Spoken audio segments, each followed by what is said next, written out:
অনেক ঘরে শয়তান ডিস্টার্ব করে, শয়তানের জিনের আসর হয়। অনেক অনেক ফ্যামিলিতে আমাদের কাছে আসে জাদু টোনা, বান, ব্ল্যাক ম্যাজিক, কালো জাদুর যে সমস্যা। আপনি সূরা বাকারা পড়বেন, আল্লাহ তাআলা আপনাকে প্রোটেক্টেড রাখবেন। আপনাদের পরিচিতদের মধ্যে থেকে এরকম ঘটনা শুনছেন না যে ব্ল্যাক ম্যাজিকে আক্রান্ত? কোন সূরা পড়বেন? যারা খুব বেশি আক্রান্ত, অল্প সাউন্ডে সূরা বাকারাটা চালিয়ে ঘুমিয়ে পড়বেন, সারা রাত যেন তেলাওয়াত চলে। কোনো ব্ল্যাক ম্যাজিক আপনার ক্ষতি করতে পারবেন না ইনশাআল্লাহ। অল্প সাউন্ডে MP3 করে কি করবেন, চালিয়ে রাখবেন। সূরা বাকারাকে খুব গুরুত্বের সাথে পড়তে বলেছেন আল্লাহ রাসূল সাল্লাল্লাহু আলাইহি ওয়াসাল্লাম। তিনি বলেছেন, ইকরাউ সূরাতাল বাকারা ফাইন্না আখযাহা বারাকা ওয়া তারকাহা হাসারা ওয়া লা ইস্তাতিউহাল বাতালা। যে এটা পড়বে বরকত পাবে, যে পড়বে না সে আফসোস করবে। আর যে এটা আত্মস্থ করবে পড়বে, ওয়ালা তাস্তাতিউহাল বাতালা ইয়ানি আস-সাহারা, ম্যাজিশিয়ান, কোন ম্যাজিশিয়ানের ম্যাজিক তার উপর কাজ করবে না, কোন ব্ল্যাক ম্যাজিক তার কাছে কিছুই করতে পারবে না। আমি আর ম্যাগি, স্বাদ ও ভালোবাসা দারুণ জুটি ফ্রম নেসলে। এজন্য ঘরে ঘরে কোন সূরা? সূরা বাকারা। এই বাকারার মধ্যে একটা স্পেশাল আয়াত আছে, 255 নম্বর আয়াত, যেটাকে বলা হয় আয়াতুল কুরসি। এটা রেগুলার পড়বেন প্রত্যেক ফরজ সালাতের পরে। মান ক্বারা আয়াতুল কুরসি দুবরা কুল্লি সালাতিন মাকতুবাতিন লাম ইয়ামনাহু মিন দুখুলিল জান্নাতি ইল্লাল মাউত। প্রত্যেক ফরজ সালাতের পরে যে ব্যক্তি আয়াতুল কুরসি তেলাওয়াত করবে, ওই ব্যক্তির জান্নাতে প্রবেশের ক্ষেত্রে আর কোনো বাধা থাকে না, একটা জিনিস ছাড়া, মৃত্যু। লোকটা মরে না তাই জান্নাতে যায় না, মরলেই জান্নাতি। প্রত্যেক ফরজ সালাতের পরই আপনারা পড়বেন। যারা পড়েন কন্টিনিউ করবেন, আর যারা পড়েন না মনে রাখবেন, নোটে রাখেন, যেটা আমরা রেগুলার ওয়াজিফা বানাবো। ইট শুড বি রেগুলার ওয়াজিফা। আল্লাহ রাসূল সাল্লাল্লাহু আলাইহি সাল্লাম তিনি বলেছেন যে 7 কেরাতের যেটা দিয়ে সহজ লাগে সেটা দিয়ে তেলাওয়াত করতে পারবো, মানে ফ্লেক্সিবিলিটি আছে।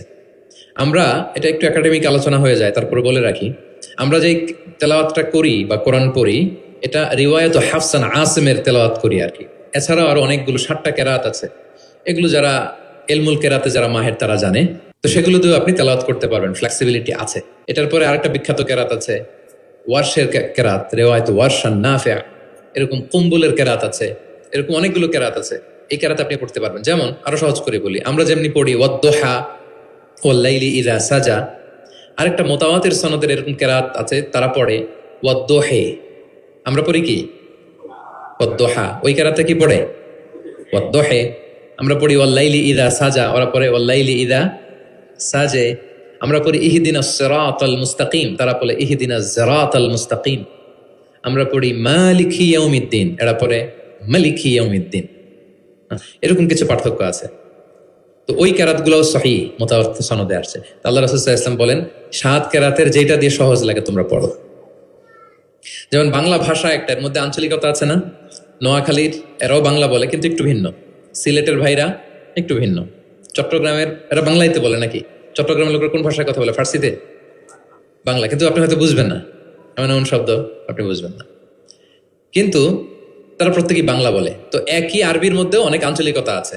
এই 7টা আঞ্চলিকতায় কোরআন নাজিল হয়েছে। রাসূল সাল্লাল্লাহু আলাইহি ওয়াসাল্লাম বলেন যেটা সহজ লাগে পড়ো। তো একবার হিশাম বিন হাকিম বিন হিজাম, উনি একবার সূরা ফুরকান পড়তেছেন এমন একটা কেরাতে, যেই কেরাত ওমর রাদিয়াল্লাহু তাআলা আনহু শোনেন নাই। উনি তো আবার খুব রাগী ছিলেন, ইসলামের কোনো রুল ভায়োলেট হয়েছে দেখলে তাৎক্ষণিক অ্যাকশন নিতেন, ডাইরেক্ট অ্যাকশন নিতেন। তো উনি ভাবছে যে কোরআনকে বোধহয় সে বিকৃত করে পড়ছে, এই কেরাতটা ওনার আবার জানা ছিল না।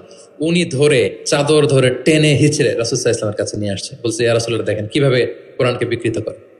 আল্লাহ রাসূল সাল্লাল্লাহু আলাইহি ওয়াসাল্লাম বললেন, ওমর শান্ত হও, আগে তাকে ছাড়ো। ওমর রাদিয়াল্লাহু তাআলা ছাড়লেন। রাসূল সাল্লাল্লাহু আলাইহি ওয়াসাল্লাম বললেন আরসিলহু ইকরা, এই ওমর রাখো, ছাড়ো, আচ্ছা পড়ো কিভাবে পড়ছে। তো হিশাম বিন হাকিম বিন হিজাম তেলাওয়াত করে শোনালেন সূরা ফুরকান। রাসূল সাল্লাল্লাহু আলাইহি ওয়াসাল্লাম বললেন হাকাযা উনজিলাত, কোরআন তো এভাবেও নাজিল হয়েছে। আচ্ছা ওমর তুমি কিভাবে জানো? ওমর রাদিয়াল্লাহু তাআলা বললেন, ইয়া রাসূল আপনি তো আমাদেরকে এইভাবে শিখিয়েছেন। তখন রাসূল সাল্লাল্লাহু আলাইহি ওয়াসাল্লাম বললেন ওয়া হাকাযা উনজিলাত, এভাবেও নাজিল হয়েছে। উনজিলাল কুরআনু আলা সাবআতি আহরুফ, আরবি ভাষা 7টা ডায়ালেক্টে, 7 ডায়ালেক্টে কোরআন নাজিল হয়েছে। ফাকরাউ মা তায়াসসারা মিন, যেটা দিয়ে সহজ লাগে। ওয়াদ-দুহা পড়লেও হবে, দোহে পড়লেও হবে, হ্যাঁ সবটাই পড়তে পারবে, দোহাও হবে দোহেও হবে। আল্লাহ রাসূল সাল্লাল্লাহু আলাইহি ওয়াসাল্লাম অন্যকে কোরআন তেলাওয়াত শোনাতেন। উবাই ইবনে কাব রাদিয়াল্লাহু তাআলা আনহুকে বলেন, ইন্নাল্লাহা আমারানি আন আকরা আলাইকাল কুরআন, হে উবাই আল্লাহ তাআলা আমাকে আদেশ করেছেন আমি নবী যেন তোমার কাছে কোরআন শোনাই। উবাই ইবনে কাব বললেন, আল্লাহু সাম্মানি, নবীজি আপনি বলেন কি, আল্লাহ আমার নাম ধরে বলছে? মানে খুশিতে বাকবাকুম, আনন্দে আত্মহারা, শিহরিত, ইয়া রাসূলুল্লাহ আমি উবাইয়ের নামটা ধরে আল্লাহ বলছেন? আল্লাহ রাসূল সাল্লাল্লাহু আলাইহি ওয়াসাল্লাম বললেন নাম, তোমার নাম ধরে বলেছেন। আল্লাহ তাআলা আমাকে বলেছেন আমি যেন সূরা বাইয়িনা লাম ইয়াকুনিল লাযিনা কাফারু, এই সূরাটা যেন আমি তোমার সামনে শোনাই। ফাদারাফাত আইনাহু, তিনি কাঁদতে আরম্ভ করলেন শুনে। কারণ ওনার নাম ধরে যদি আল্লাহ তাআলা বলেন, এটা ওনার জন্য কত বড় প্রেস্টিজিয়াস এবং সৌভাগ্যের একটা ব্যাপার। তাহলে অন্যকে কোরআন শোনাতেন। আচ্ছা, আবার আল্লাহ রাসূল সাল্লাল্লাহু আলাইহি ওয়াসাল্লাম মাঝে মাঝে অন্যদের থেকে শুনতেন। অন্যের কণ্ঠে কোরআন শোনারও একটা আনন্দ আছে, কি বলেন? ইবনে মাসউদ রাদিয়াল্লাহু তাআলা আনহুকে একবার বললেন, ইকরা। ইবনে মাসউদ একটু কোরআন তেলাওয়াত করো তো। তো তিনি বললেন, আকরা ওয়া আলাইকা উনজিল। হে নবী, আপনার সামনে দাঁড়িয়ে আমি এত বড় স্পর্ধা আমি তেলাওয়াত করব? আপনার উপর আকাশ থেকে কোরআন নাজিল হয়। আল্লাহ রাসূল সাল্লাল্লাহু আলাইহি ওয়াসাল্লাম বললেন, ইন্নী উহিব্বু আন আসমাআহু মিন গায়রি। আমি তোমাদেরকে শোনাতে যেমনি পছন্দ করি, তোমাদের থেকে শুনতেও পছন্দ করি। তিনি সূরা নিসা তেলাওয়াত করে শোনালেন। কেন শুনলেন? আব্দুল্লাহ ইবনে মাসউদ থেকে। কারণ আল্লাহ রাসূল সাল্লাল্লাহু আলাইহি ওয়াসাল্লাম টার্গেট করেছিলেন যে আব্দুল্লাহ ইবনে মাসউদ এই উম্মার কোরআনের টিচার হবে। কি হবে? মানে যার যেদিকে মেধা, আল্লাহ রাসূল সাল্লাল্লাহু আলাইহি ওয়াসাল্লাম ওই প্রতিভা ওইদিকে কাজে লাগাতেন। যার যেদিকে মেধা, এই যে বললাম হুযাইফা ইবনুল ইয়ামান গোয়েন্দা বিভাগের প্রধান, কেন জানেন? তার এই দিকে আগ্রহ বেশি। মুআয ইবনে জাবাল, উনি মদিনা রাষ্ট্রের সিনিয়র আমলা ছিলেন, প্রশাসনিক কাজ ভালো বুঝতেন। হাসান বিন সাবেত লেখালেখি জানতেন, ওনাকে জাতীয় কবি ঘোষণা দিচ্ছেন যে তুমি ন্যাশনাল পয়েন্ট, যাও কবিতা লিখো। একবার মক্কা থেকে তিনি ফিরতেছেন, নামাজ হবে, এক সাহাবী আজান দিচ্ছেন। তো কিছু মুশরিক ছেলে, এখনো মুসলিম হয় নাই, ওরা আজানকে ব্যঙ্গ করতেছে। মুখ ভেঙানো বোঝেন না, মানে যেটা বলে ওইটাই ব্যঙ্গ করে করে বলতেছে। তো দেখেন, রাসূল সাল্লাল্লাহু আলাইহি ওয়াসাল্লাম রেগে যাওয়ার কথা ছিল না?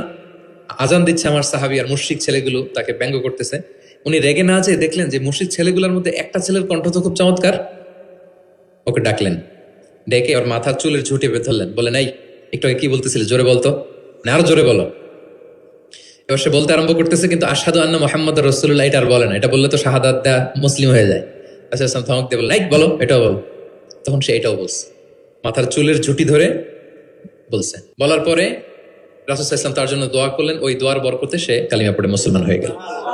এবার আল্লাহ রাসূল সাল্লাল্লাহু আলাইহি ওয়াসাল্লাম বললেন, তোমার কণ্ঠ যেহেতু সুন্দর, তোমাকে আমি মক্কার মসজিদের মুয়াজ্জিন বানাই দিলাম, তুমি যে আজান দিবা। দেখেন কেমন একটা ঘটনাকে কিভাবে টুইস্ট করে অন্যদিকে নিয়ে গেলেন। রেগে যাওয়ার কথা ছিল, কিন্তু দেখলেন যে প্রতিভা আছে তো এর মধ্যে, এত উঁচু গলা, একে মুয়াজ্জিন বানানো যায়। তিনি হয়ে গেলেন বাইতুল্লাহর মুয়াজ্জিন। এবং ওই যে মুশরিক থাকা অবস্থায় ওনার মাথার চুলের ঝুঁটি ধরে রাসূল সাল্লাল্লাহু আলাইহি ওয়াসাল্লাম বলছেন, এই আজান দাও। ওই যে রাসূল সাল্লাল্লাহু আলাইহি ওয়াসাল্লামের বরকতের হাত মাথার চুলে লেগেছিল, উনি মৃত্যুর আগ পর্যন্ত ওই চুলগুলো আর কাটেন নাই কোনোদিন। উনি এদিকে চুল কাটতেন, এদিকে কাটতেন, এদিকে কাটতেন, সামনের চুল কাটতেন না। যখন জিজ্ঞেস করা হতো, আপনি এরকম হেয়ার কাট কেন আপনার? বলছে, আমি মুশরিক অবস্থায় আমার প্রিয় নবীজি আমার মাথার চুলের ঝুঁটি ধরে আমাকে আজানের তালিম দিয়েছিলেন। ওনার বরকতময় হাতের ছোঁয়া আমার এই চুলে লেগেছে। আমি চাই এই চুলগুলো সাথে নিয়ে আমি কবরে যাব। এবং ওই চুলগুলোর সাথেই ওনাকে কবর দেওয়া হয়েছে। ওই চুলগুলোকে উনি পেঁচিয়ে একটা পাগড়ি